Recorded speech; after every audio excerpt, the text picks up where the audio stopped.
Hey everybody, it's Ben here. I am working on this Volkswagen bus campervan, 1976 Westfalia, and I'm trying to figure out how to convert it to electric. Down here we can see this is the original transmission, which I've pulled out, and I was playing around with it with a big old DC motor just because I found that really cheap, and it already had the adapter and clutch and everything to bolt right to that Volkswagen transmission. Unfortunately, it spins the wrong direction. I was hoping to use that just to be able to move the vehicle around, things like that, while I worked on some other aspects of the vehicle.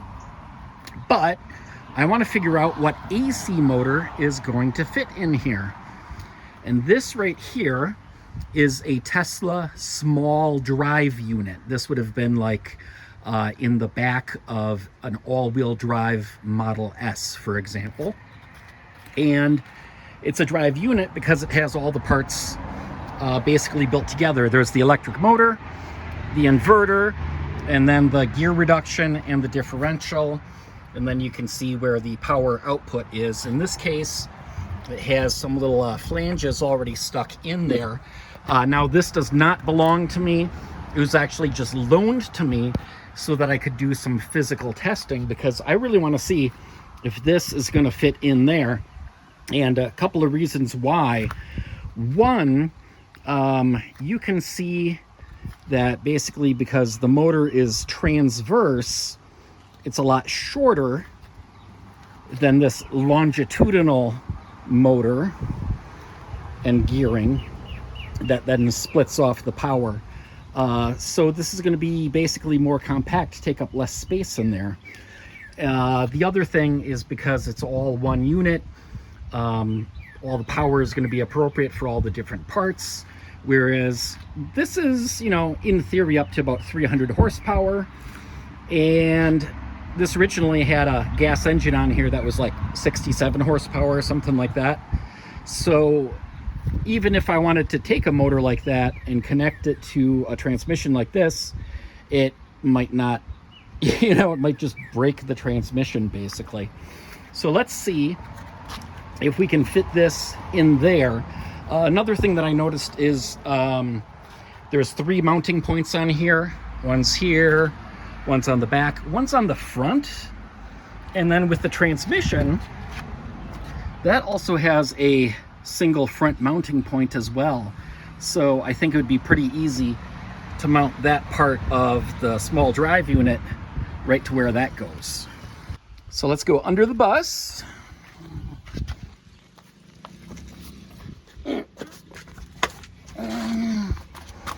Okay, and can we go wide? Yes, we can go wide while recording.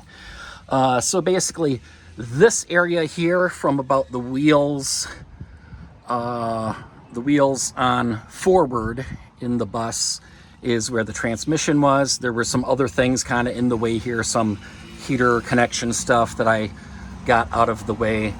But basically, the transmission was here, and then those CV axle shafts would go out to the wheels here, and then back behind that would be where the engine was. Oh, and before I forget, the distance between these drive flanges on the transmission looks like it's pretty close to 11 inches. And over here on this Tesla small drive unit, it's pretty close to 12. So they're close, but they're not the same. They're about an inch difference. The small drive unit is about an inch wider. It's about an inch wider when we're talking about using these flanges.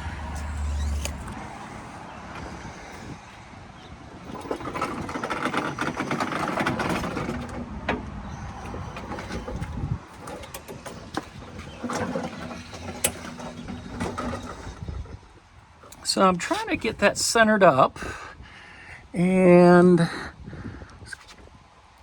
actually I think that's about the right position.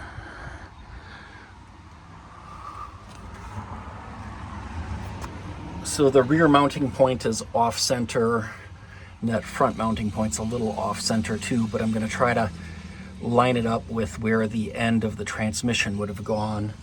Then also right here is where the other end of the transmission mounted. That also helps support the weight of the motor too.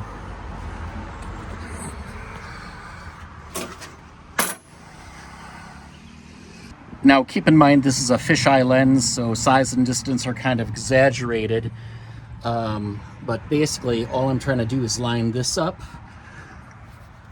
with that and then raise it up into place so it'll be about the same height as where the transmission was.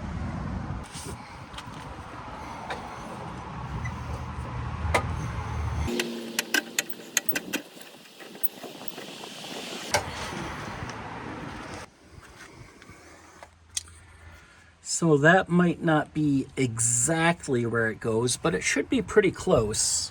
That left mount comes up pretty close to the frame, so that should be easy to figure out some sort of a engine mount there.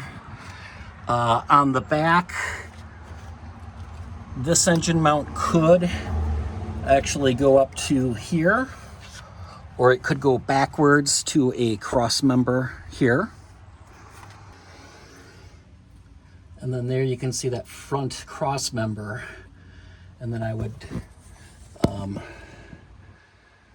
build something that would mount to there. And it seems to fill up the space pretty nicely, but the other thing is there's still room behind it. It's about 16 inches. So there'd be enough room back here for an additional battery box or possibly some cargo space or something. And this should then go down on an angle to over here. Unfortunately, I really know nothing about working on CV axles, making custom lengths, anything like that. But more or less, we should have something kind of going from there down to there. And that angle, as far as I can tell, looks okay. Looks about right. So there you have it. It looks like a Tesla small drive unit will fit in the bus.